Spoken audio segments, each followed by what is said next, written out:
ఎలా సార్ అంటే సర్వీసెస్ ఏ విధంగా ఉంటాయండి? ఎందుకంటే బిలో మిడిల్ క్లాస్ ఉంటారు, మిడిల్ క్లాస్ ఉంటారు. యెస్ మీరు సార్. యెస్ చెప్పినటువంటి సార్. ఫార్మ్ ల్యాండ్‌కి క్వాలిటీ ల్యాండ్ మాత్రమే కాదు, ఇన్‌స్టంట్‌గా రెవెన్యూ వచ్చేటువంటిది. దాంతో పాటు ఫర్దర్‌గా ఏదైనా చేసుకోవాలి అనుకున్నా కూడా భవిష్యత్తులో కూడా ఇన్‌కమ్ సోర్స్‌గా దాన్ని క్రియేట్ చేయడం జరిగింది.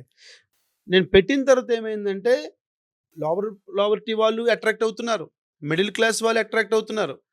ఎవరైతే ప్రీమియం కస్టమర్స్ ఉన్నారో వాళ్ళు కూడా ఒక 15 గుంటాసు, 20 గుంటాస్ అంటే ఒక హాఫ్ ఎకరా రేంజ్‌లో తీసుకొని రేపొద్దున వాళ్ళు ఒక ఫార్మ్ హౌస్ ఇండివిడ్యువల్‌గా డెవలప్ చేసుకునే వాళ్ళనే దీంతో ఉన్నారు. కాబట్టి 3 కేటగరీ వాళ్ళు కూడా అట్రాక్ట్ అవుతున్నారు. కానీ మీరు మీరు అడిగిన దీంట్లో నాకొకటి నచ్చింది ఏంటంటే మీరు ఏంటి వాళ్ళకి ఏమైనా మీరు సపోర్ట్ ఇవ్వగలరా అన్నట్టు మీరు మాట్లాడారు. అవునండి. Yes sir. అవును.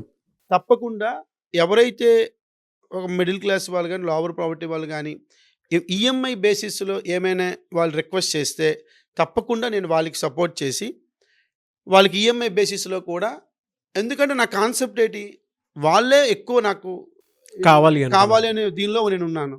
ఒక ఫ్యామిలీలాగా నేను ఇన్వెస్టర్స్‌తో కూడా కలిసిపోయిన ఒక ఫ్యామిలీలో నేను ఉండాలనుకుంటున్నాను.